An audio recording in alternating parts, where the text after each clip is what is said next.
জানুয়ারির প্রথম সপ্তাহে পরীক্ষামূলক উৎপাদনে যাচ্ছে পটুয়াখালীর ১৩২০ মেগাওয়াট তাপবিদ্যুৎ কেন্দ্র, যেটির বাণিজ্যিক উৎপাদনে যাওয়ার কথা রয়েছে ২০২৫-এর মার্চে।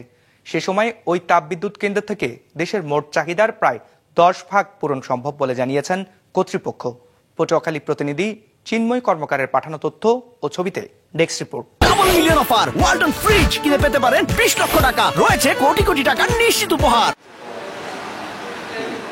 পটুয়াখালী ১৩২০ মেগাওয়াট তাপবিদ্যুৎ কেন্দ্র, পায়রার পর জেলার দ্বিতীয় তাপবিদ্যুৎ কেন্দ্র এটি।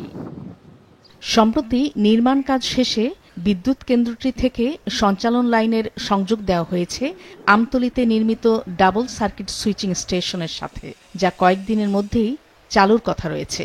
এখন এই বিদ্যুৎ কেন্দ্রের প্রথম ইউনিটের পরীক্ষামূলক উৎপাদন শুরু হবে। এদিকে পায়রা কেন্দ্রে উৎপাদিত ১৩২০ মেগাওয়াট বিদ্যুৎও একই সঞ্চালন লাইন দিয়ে জাতীয় গ্রিডে যাবে, যা আপাতত বন্ধ আছে।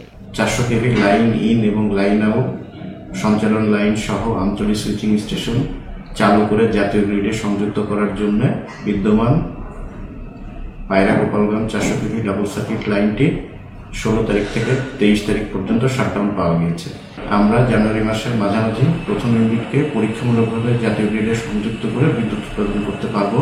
মার্চে বিদ্যুৎ কেন্দ্রটির প্রথম ইউনিট থেকে ৬৬০ এবং মেতে দ্বিতীয় ইউনিট থেকে আরও ৬৬০ মেগাওয়াট বিদ্যুৎ বাণিজ্যিকভাবে জাতীয় গ্রিডে যুক্ত হবে বলে জানিয়েছেন কর্মকর্তারা। টেস্টিং, কমিশনিং এবং সমস্ত ফর্মালিটি সম্পন্ন শেষ করে আমাদের প্রথম ইউনিটটা আগামী মার্চের মধ্যেই ৬৬০ মেগাওয়াট, যেটা প্রথম ইউনিট, বাণিজ্যিকভাবে জাতীয় গ্রিডে বিদ্যুৎ সরবরাহ করতে সক্ষম হবে। আর আমাদের লক্ষ্যমাত্রা অনুযায়ী আমাদের দ্বিতীয় ইউনিটের নির্মাণ কাজও প্রায় শেষ এবং এটারও টেস্টিং কমিশনের কাজ আমাদের চলমান আছে এবং আমরা এটাকে দ্বিতীয় ইউনিটটা বাণিজ্যিকভাবে আমরা আগামী জুন ২০২৫ সালের মধ্যে চালু করতে পারবো ইনশাআল্লাহ। ২০১৯ সালের ৩১শে আগস্ট যৌথভাবে এর নির্মাণ কাজ শুরু করে চীনের রাষ্ট্রায়ত্ত প্রতিষ্ঠান নরিনকো ইন্টারন্যাশনাল এবং বাংলাদেশের রাষ্ট্রায়ত্ত প্রতিষ্ঠান rural power company limited. Nadia Afrin, business report, Maasranga television.